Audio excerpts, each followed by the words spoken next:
अब मैं थोड़ी देर पढ़ा लेता हूँ, उसके बाद आप कर लीजिएगा। ठीक है, अब लाइव कर दिया हूँ।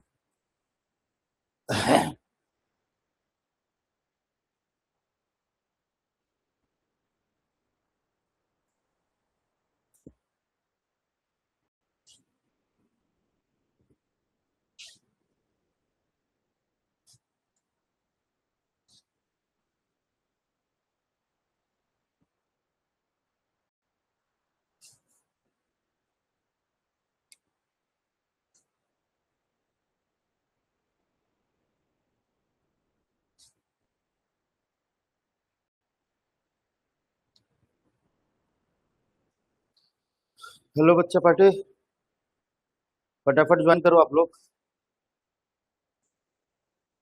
Very good. अमृता, अर्पणा और मुस्कान, बाकी लोग कहाँ हैं? फटाफट ज्वाइन करो।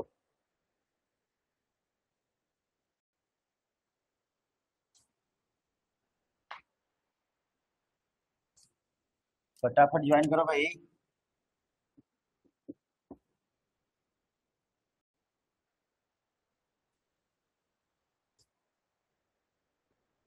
कहाँ है बाकी लोग? ठीक है, फिर मैं स्टार्ट कर रहा हूँ, बाद में मत कहना।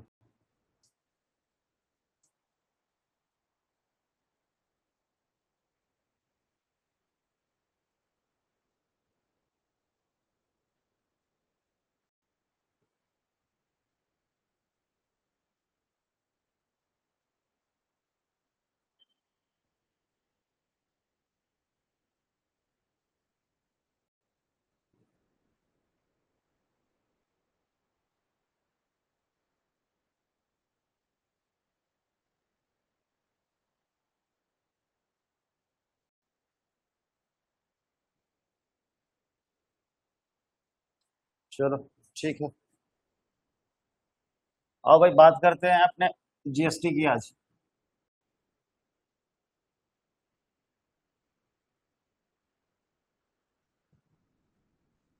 पहला लगा अपना आईजीएसटी, दूसरा है सीजीएसटी, तीसरा है एसजीएसटी और चौथा है यूटी जीएसटी। देखो भाई, पहला तो GST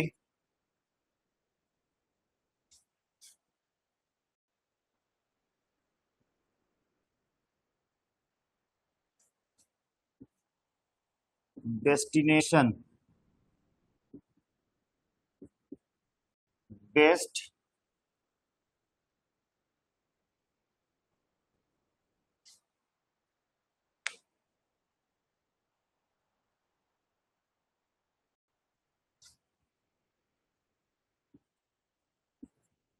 supply of goods and services tax है। ठीक है, क्या है? Destination based. डेस्टिनेशन का मतलब होता है जहां पे ये सप्लाई हो रहा है, यानी जिस जगह पे ये बेचा जा रहा है उसी जगह पे क्या होगा, इसका टैक्स का पेमेंट होगा। क्या है ये? Destination based supply. सप्लाई है किसका? गुड्स एंड सर्विसेज का। जहां पे गुड्स का सप्लाई होगा वहीं पे क्या होगा, टैक्स लगेगा। याद है मैंने आपको एक कहानी सुनाया था ना, क्या कि एक पर्सन क्या करता है, यूपी में फ्लाइट पे चढ़ता है, फ्लाइट पे चढ़ता है, ठीक है, फ्लाइट पे चढ़ता है और यूपी में चढ़ता है और ये कहाँ पहुंचता है, एमपी में। यहाँ पे एक cup T, 1 cup tea order करता है, कहाँ पे, एमपी में। और टी इसे मिलता कहाँ पे है, जब इसकी फ्लाइट कहाँ पहुंच जाती है, मुंबई। और तब जाके इसे क्या मिलता है, 1 कप ऑफ टी, ठीक है, इसको मिलता है। और देन फाइनली ये चाय पीते पीते कहाँ लैंड करता है, उतरता कहाँ पे है, चेन्नई में। तो बताओ कि उस चाय का टैक्स उसे कहाँ पे करना पड़ेगा, जो उसने चाय पिया, जो उसने सर्विस लिया, उसका टैक्स उसे कहाँ पे करना पड़ेगा। एक व्यक्ति है जो यूपी से चढ़ता है किसी फ्लाइट में, एमपी में चाय चाय ऑर्डर करता है, मुंबई में उसे चाय मिलती है, और पीते पीते वो चेन्नई में क्या करता है, उतर जाता है। तो बताओ जरा कि उसे टैक्स कहाँ पे करना होगा। तो भाई जहां पे उस गुड्स एंड सर्विसेज की सप्लाई हुई, सप्लाई कहाँ पे हुई, यानी कि ये जो फ्लाइट है, ये जो जहाज है, इसमें देखा जाएगा कि जो खाने का सामान है, फूड्स है, जो आइटम है कैटरिंग का, वो कहाँ से इस पे रखा गया है।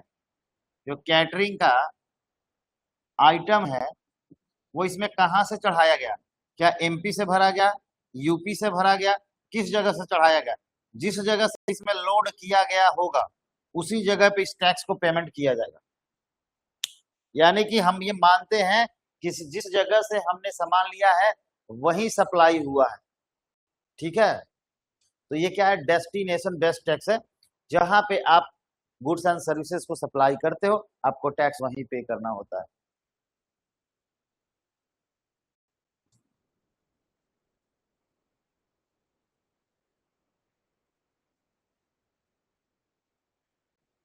चलो आगे देखते हैं।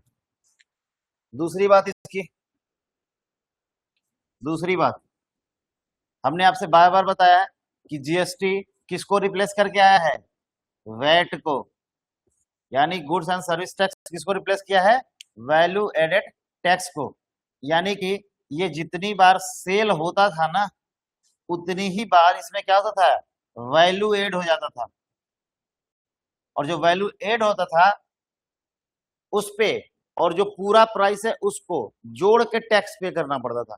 यानी कि जैसे 100 रुपए का कोई सामान है, अगर उस पे इसने 10 रुपए का प्रॉफिट रख लिया एक व्यक्ति ने, और कितने पे बेचा, 110 पे, दूसरे व्यक्ति को कितने पे मिला, 110 पे। तो अब वो 10 रुपए पे मात्र इस 10 रुपीज पे चार्ज नहीं करता था, वो पूरे 110 रुपए पर टैक्स लगता था। आ गई बात समझ में। तो अगर 10% भी टैक्स लगा तो कितना लग गया, 11 रुपया। अब ये 11 रुपया ऐसे महंगा हो गया। तो जितनी बार ये सेल होता था उतनी बार टैक्स की वैल्यू ऐड हो जाती थी टोटल। और तो ये क्या होता था, धीरे धीरे प्रोडक्ट जल्दी ही बहुत ज्यादा महंगा हो जाता था, और फाइनली कंज्यूमर को इसके लिए बहुत ही ज्यादा पे करना पड़ता था। इसलिए उसको रिफॉर्म करके उसे बदल के जीएसटी लाया गया। और जीएसटी में बोला गया कि जो हम वैल्यू ऐड करेंगे, जैसे मान लो 100 रुपए का सामान है, इसने किसी व्यक्ति को 10 रुपए का प्रॉफिट लेके 110 रुपए में बेच दिया, वही बात है वही वाली। तो अब जीएसटी में क्या कहा गया है कि इसे 100 रुपए पे नहीं लगेगा, सिर्फ जो तुम्हारा टैक्स लगेगा ना, जो तुमने वैल्यू ऐड किया है उस पे टैक्स लगेगा। यानी कि अब जो टैक्स लगेगा वो किस पे लगेगा, मात्र इस 10 रुपए पे। क्योंकि पहले से उसने 100 रुपया ऑलरेडी इसने पे किया है, उसका इस 100 रुपये में उसने टैक्स पे किया है। और जो 10 रुपए इसने प्रॉफिट लिया है, इस प्रॉफिट में टैक्स नहीं पे किया है, तो इसका 10% वो टैक्स पे करेगा। तो ये कितना रुपया हो जाएगा, 1 रुपया।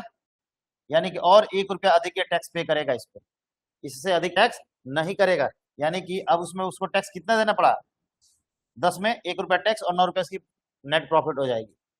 तो इस तरीके से वैल्यू एडिशन, जीएसटी में कितना रुपया देना पड़ा, 1 रुपया, यहाँ पे कितना देना पड़ा, 11 रुपए। ये अंतर था वैल्यू एडिशन में। इसीलिए इसको क्या किया गया था, रिप्लेस किया गया किससे, जीएसटी से। आ गई बात समझ में। ठीक है, समझ में आ रहा है तो एक बार मैसेज कर दो यस सर। अगर समझ में नहीं आया तो वापस बताओ, फिर से समझाऊंगा। अगर किसी को समझ नहीं आया तो बता दो, फिर से समझा दूंगा मैं। और समझ आ गया तो ठीक है।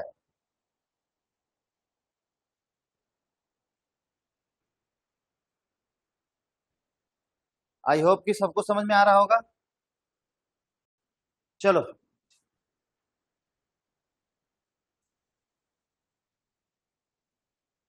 Okay, very good.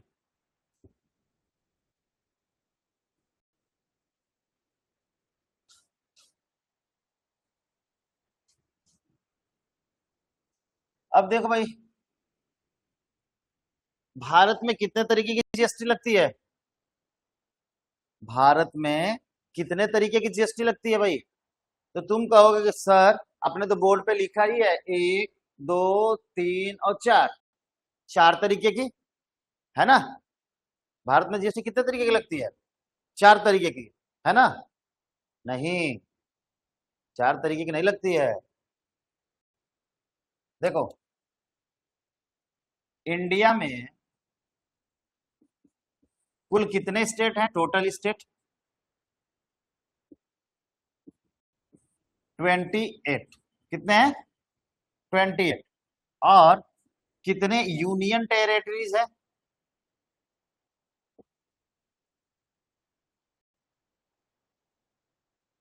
Union territories का मतलब होता है केंद्र शासित प्रदेश। केंद्र शासित प्रदेश, जैसे अंडमान निकोबार है, लक्षद्वीप है, पांडिचेरी है, ये सब क्या है? केंद्र शासित प्रदेश है। चंडीगढ़ है, दिल्ली है, ये सब क्या है? केंद्र शासित प्रदेश है। तो इनकी संख्या है 8। कितनी है? 8। कितनी है? 8। अब 28 और 8 टोटल कितने हो गए जी? टोटल कितने हो गए? 36।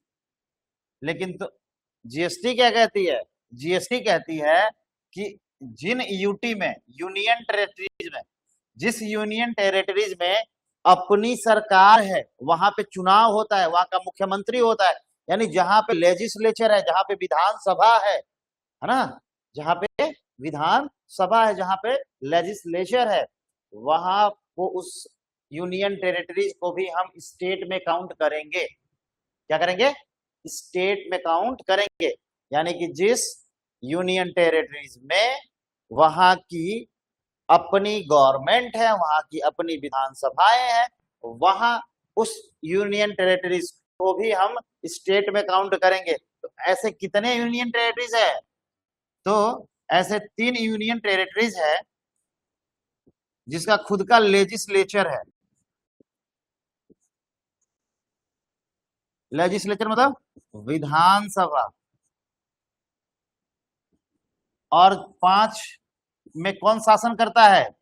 एलजी। कौन शासन करता है? एलजी, गवर्नर वहां के। ठीक है ना? तो इसको हम क्या मानते हैं? इस 5 को मानते हैं यूटी, और इन 3 को भी मान लेते हैं हम स्टेट। तो अब स्टेट कितना हो गया जी? 28 में प्लस और 3 कर दो, 31। ठीक है?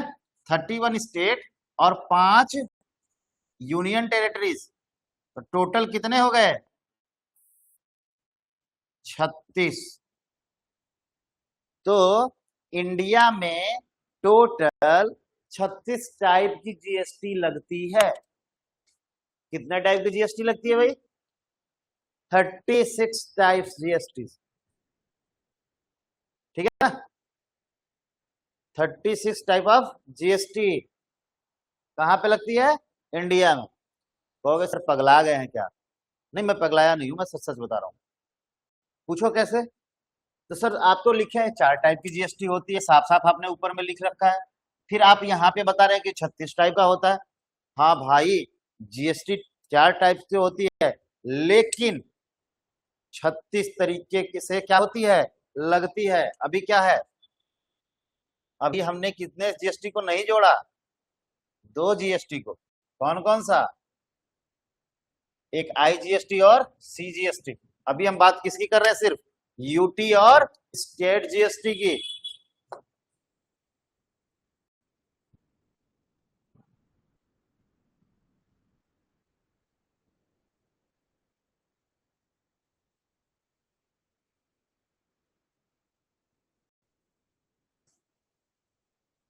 ठीक है?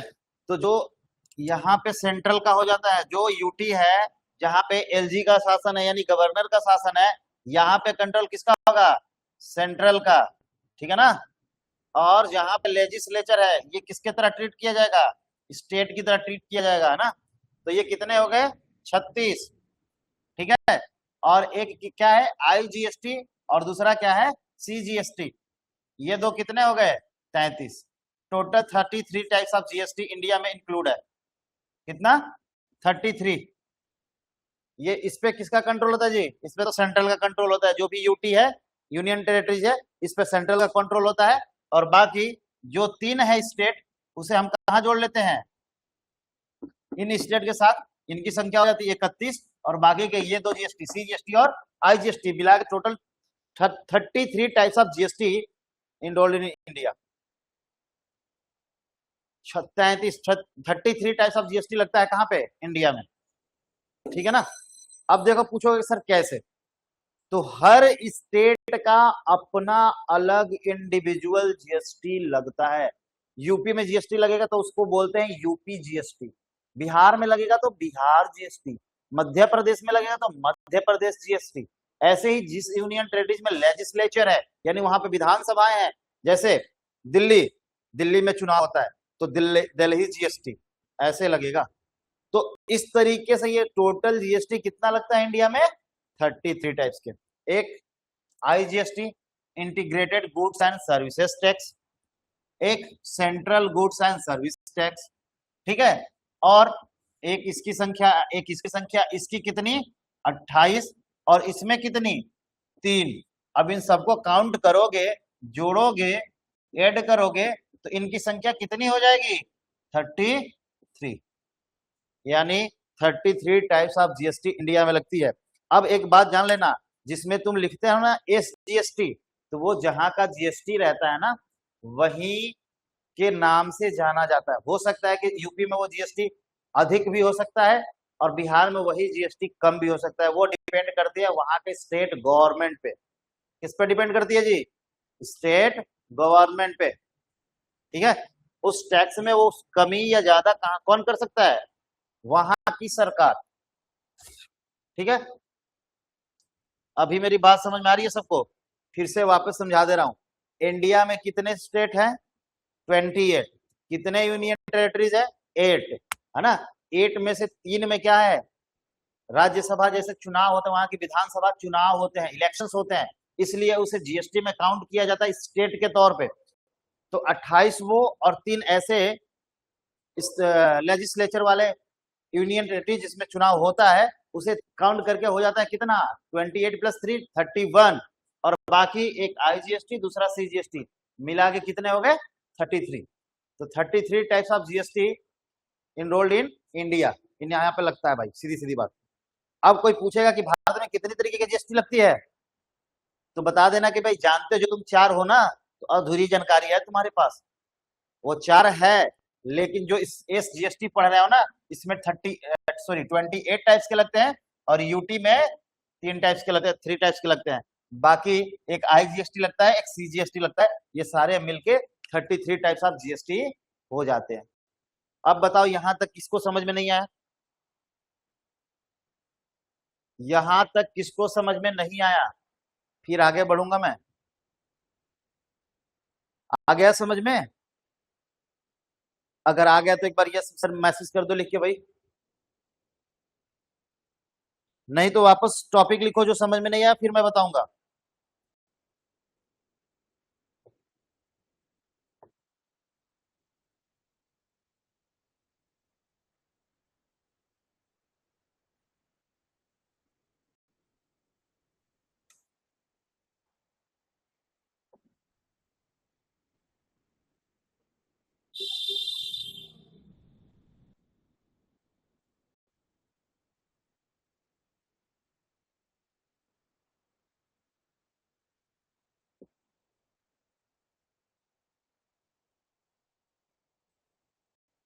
आ गया सबको? पक्का? कोई रिप्लाई नहीं कर रहा है, क्या आया कि नहीं आया? अरे टॉपिक तो लिख के बता दो जो समझ में नहीं आया तुम्हें, फिर से मैं बता दूंगा। चलो, उम्मीद है कि सबको समझ में आया होगा। मिटा रहा हूं फिर मैं।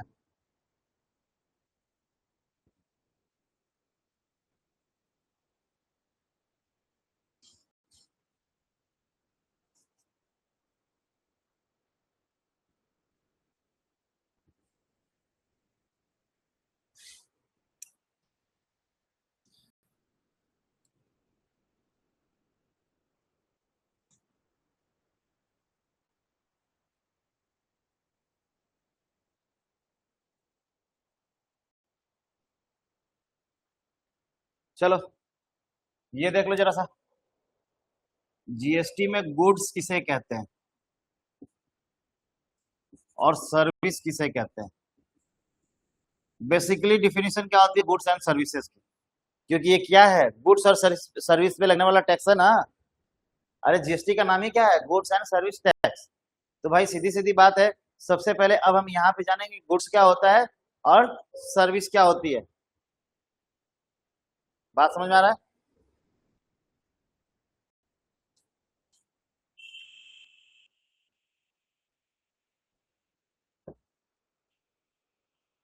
देखो भाई, किसी भी चीज को, किसी भी चीज को, ऐसी किसी भी वस्तु जो दिखाई दे रही है, जिसे आप छू रहे हो, जिसे महसूस कर पा रहे हो, उसे हम क्या बोलते हैं, गुड्स बोलते हैं। ऐसी कोई भी चीज जिसे आप देख सकते हो, छू सकते हो, टच कर सकते हो और आसानी से एक जगह से उठा के दूसरी जगह ले जाके रख सकते हो, उसे हम क्या बोलते हैं, गुड्स बोलते हैं। ऐसी वस्तुएं जिसे हम आसानी से क्या कर सकते हैं, देख सकते हैं, छू सकते हैं, महसूस कर सकते हैं और उसे उठाकर एक जगह से दूसरी जगह ले जाके रख सकते हैं, उसे हम क्या बोलते हैं, गुड्स। और इसके अपोजिट ऐसी वस्तुएं जिसे हम देख नहीं सकते, छू नहीं सकते, सिर्फ और सिर्फ महसूस कर सकते हैं, उसे हम क्या बोलते हैं, सर्विसेज। और सर्विसेज इंस्टेंट, सर्विसेज का बेनिफिट इंस्टेंट लिया जाता है, वो पहले या बाद में नहीं लिया जा सकता। पहले और बाद में नहीं लिया जा सकता का मतलब क्या है, जैसे आपकी फ्लाइट की टिकट है, जहाज की टिकट है कल की, कल 11 बजे की, क्या कल 11 बजे से पहले उस फ्लाइट में आप बैठ के उड़ सकते हैं, नहीं। क्या कल 11 बजे के बाद आप उस फ्लाइट में बैठ के उड़ सकते हैं, नहीं। आप कब उड़ सकते हैं, उसी इंस्टेंट टाइम पे। तो जो पार्टिकुलर टाइम है ना, उसी में सर्विसेज का बेनिफिट मिलता है, अन्यथा आगे और पीछे नहीं मिलता। लेकिन गुड्स का क्या करते हैं हम, आगे या पीछे यूज कर सकते हैं। ठीक है जी, चलो। तो goods, those things who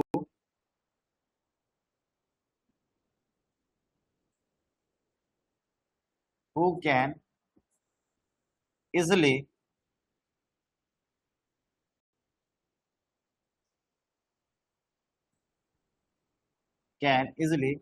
see, touch and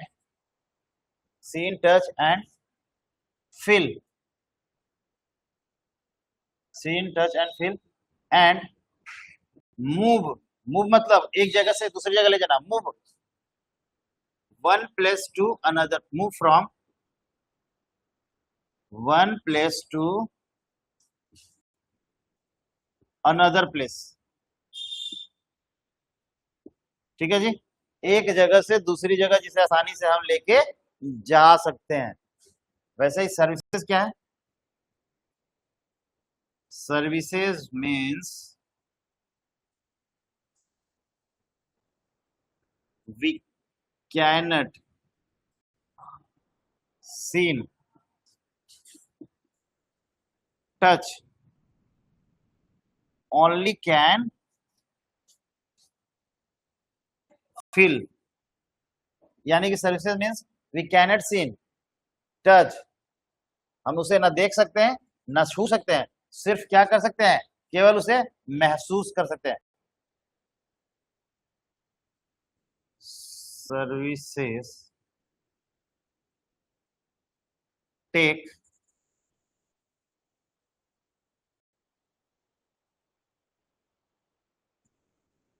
services, एक minute,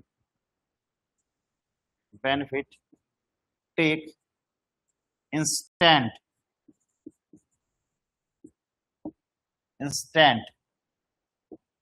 services benefit take instant at the time, at the time, जिस समय के लिए सर्विस है उसी समय आप उसका बेनिफिट ले सकते हो, पहले और बाद में नहीं ले सकते।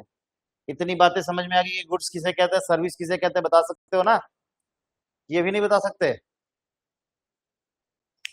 गुड्स एंड सर्विसेज के बारे में बता सकते हो ना, गुड्स किसे कहते हैं और सर्विसेज किसे कहते हैं।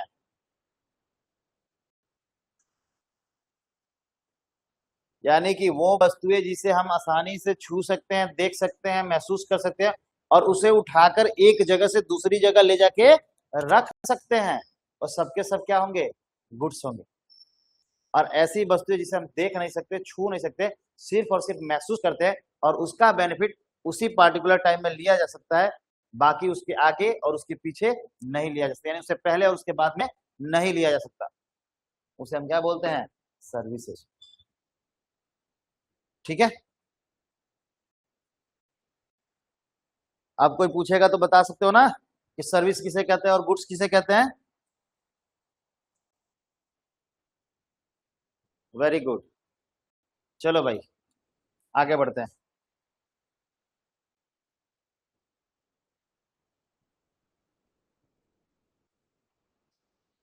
अब देखो गुड्स में क्या क्या आ सकता है। गुड्स में क्या क्या आएगा, नोट कर लो भाई। Actionable claim,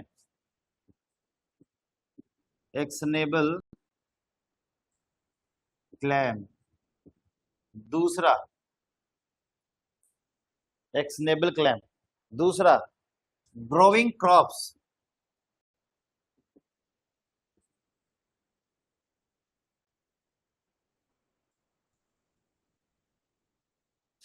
growing crops.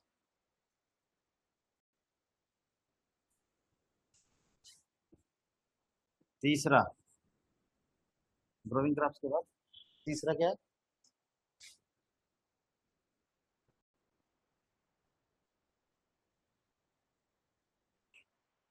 Grass.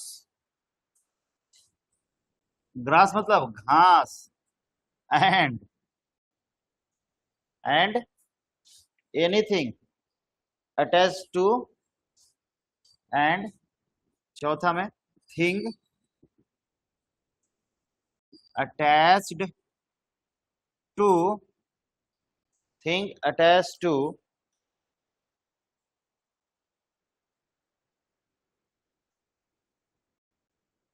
Thing attached to and farming land. Farming land, farming मतलब जहां पे कृषि करते हैं, फार्मिंग लैंड।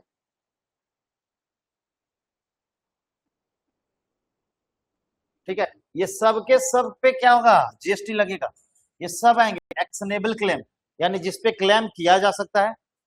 साथ ही साथ ग्रोइंग क्रॉप्स, मतलब कि ऐसे फील्ड, ऐसे खेत, ऐसे मैदान जहां पे फसल लगी हुई है, लेकिन वो भी अगर क्या किया जा रहा है? सप्लाई किया जा रहा है, उसे भी सेल किया जा रहा है ना? तो बेनिफिट के लिए तो उस पे क्या लगेगा? टैक्स लगेगा, जीएसटी। घास का मैदान, घास, ग्रास, जो ग्रास खेतों में उगाते हो ना, पर्सनल यूज के लगाओगे तो कोई टैक्स नहीं, सप्लाई के लिए लगाओगे तो उस पर भी आपको टैक्स देना पड़ेगा। ये बात समझ लेना। पर्सनल यूज के लिए कर रहे हो कोई टैक्स नहीं, लेकिन सप्लाई के लिए कर रहे हो, सेल करने के लिए कर रहे हो, तो आपको उस पर भी टैक्स देना पड़ेगा। ठीक है, कह रहा thing attach to the farming land, और ऐसी कोई भी वस्तु जो फार्मिंग लैंड यानी खेती के लिए उपयोग की जाने वाली जमीन के साथ अटैच्ड है ना, तो उसको भी अगर सप्लाई के लिए लगाए हो तो उस पर भी आपको टैक्स देना पड़ेगा, अगर उसे आप सेल करते हो तो। पर्सनल यूज के लिए यूज करते हो तो कोई टैक्स नहीं, लेकिन अगर उसी को आप सेल करने के लिए यूज करते हो तो उसके ऊपर भी आपको टैक्स देने पड़ेंगे। बात समझ में आई? फिर से बताऊं, एक्शनेबल क्लेम का मतलब होता है ऐसी चीजें जिसपे तुम क्लेम कर सकते हो, जिसपे क्लेम कर सकते हो, अपना दावा कर सकते हो कि हाँ ये मेरा है, इसकी ओनरशिप मेरे पास है, जैसे शेयर, डिवेंचर, बहुत सारी चीजें हैं। ग्रोइंग क्रॉप्स, ऐसी जमीन जिसपे फसल उग रही है, उस जमीन को भी अगर सेल किया जाता है। पर्सनल यूज के लिए कर रहे हो तो कोई बात नहीं, लेकिन अगर आप सेल कर रहे हो तो उस पर भी आपको टैक्स देना है। ठीक है, ग्रास, जो खेत में घास उगाते हो, पर्सनल यूज के लिए कर रहे हो कोई दिक्कत नहीं, उसे सेल करने के पर्पज से यूज कर रहे हो तो उस पर भी टैक्स देना है। और जमीन का ऐसा टुकड़ा जो किसी भी फार्मिंग लैंड यानी जमीन खेती के साथ उपयोग में आ रहा है, और उसे क्या करने के लिए, सप्लाई करने का मोटिव से आप यूज कर रहे हो, सेल करने के पर्पज से, उस पर भी आपको टैक्स देना पड़ेगा। इतनी बात समझ में आ गई? इतनी बात समझ में आ गई? अगर जब तक ये बात समझ में नहीं आएगी फिर मैं यहाँ तक नहीं पहुंचूंगा। पहले बेसिक चीजें जानना जरूरी है आपको। इधर पहुंचने से पहले पहले इन सबको निपटाना है हमें।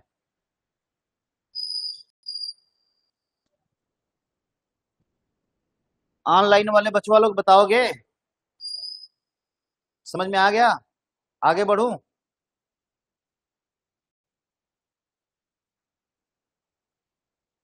चलो फिर तो आगे बढ़ता हूं मैं।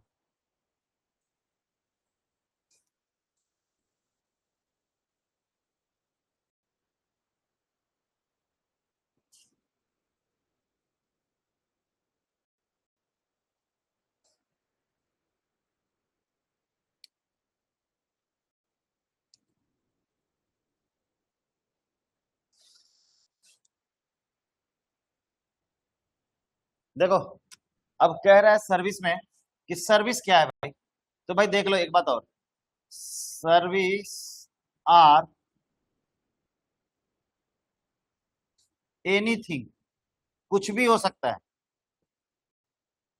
Service are anything but but किससे अलग होना चाहिए? एनीथिंग अदर देन, यानी इससे अलग होना चाहिए। अदर देन गुड्स, गुड्स नहीं होना चाहिए। क्या नहीं होना चाहिए? गुड्स नहीं होना चाहिए। साथ ही साथ क्या नहीं होना चाहिए? मनी नहीं होना चाहिए। गुड्स, मनी यानी पैसा, एंड सिक्योरिटीज। भाई देखो, थर्ड सेमेस्टर में मैंने सिक्योरिटीज के बारे में बताया था ना कि सिक्योरिटीज में क्या क्या आते हैं, क्या क्या आते हैं। इन पे एक्शनेबल क्लेम होता है, तो ये क्या चले जाएंगे? एसेट्स में चले जाएंगे ना। ठीक है, तो सिक्योरिटीज में क्या क्या आता है भाई? शेयर और डिवेंचर। भूल गए हो तुम लोग? अभी कंपनी ला में हाल ही में पढ़ाया था मैं, शेयर एंड डिवेंचर। ठीक है, तो ये इसमें इंक्लूड होता है सिक्योरिटीज में। ठीक है, चलो। तो कह रहा है कि सर्विस वो है जो इनसे अलग हो, यानी कि ना तो वो गुड्स हो, ना वो मनी हो, और ना वो सिक्योरिटीज हो। इन्हें छोड़ के वो सारी चीजें क्या कहलाती है? सर्विसेज कहलाती है। इन्हें छोड़ के वो सारी चीजें सर्विसेज कहलाती है। कि भाई services are anything other than, यानी कि इससे अलग हो, किससे? गुड्स से, सर्विस से, और मनी से। गुड्स से, सिक्योरिटी से और मनी से क्या होनी चाहिए? अलग होनी चाहिए। आ गई बात समझ में? चलो नोट कर लो फटाफट। लिखते रहना अपनी कॉपी में, ये नहीं कि सर लिख रहे हैं तो तुम ऐसे बैठ के टुकुर टुकुर देख रहे हो, नहीं। आपको भी अपने नोटबुक में नोट करना है। समझ गए? अगर नोट नहीं करोगे तो बाद में ये सारी चीज तुम भूल जाओगे, समझ में नहीं आएगी। और पॉसिबल हो तो मैं ऑनलाइन वालों सबको बोल रहा हूँ कि बुक ले लो। देखो यही जीएसटी की बुक है, मैं पीछे दिखा दे रहा हूँ। ये बुक है ना? और इस बुक को तुम परचेज कर सकते हो। दिख रही है बुक? हाँ, इस बुक को परचेज कर लो। इसमें सारी चीजें सीक्वेंस है। ठीक है ना? और समझ में आएगा आपको, अच्छे से पढ़ोगे तो। बहुत महंगी बुक नहीं है, सस्ती है, आराम से खरीद सकते हो।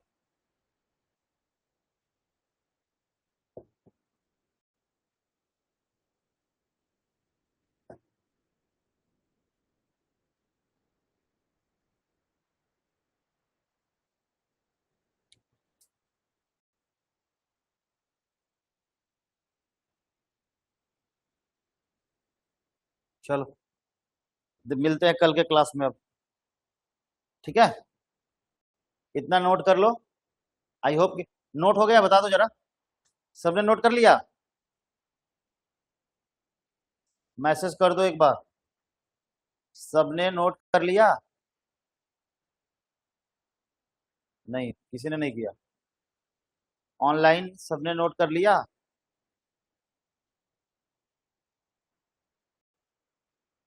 Very good.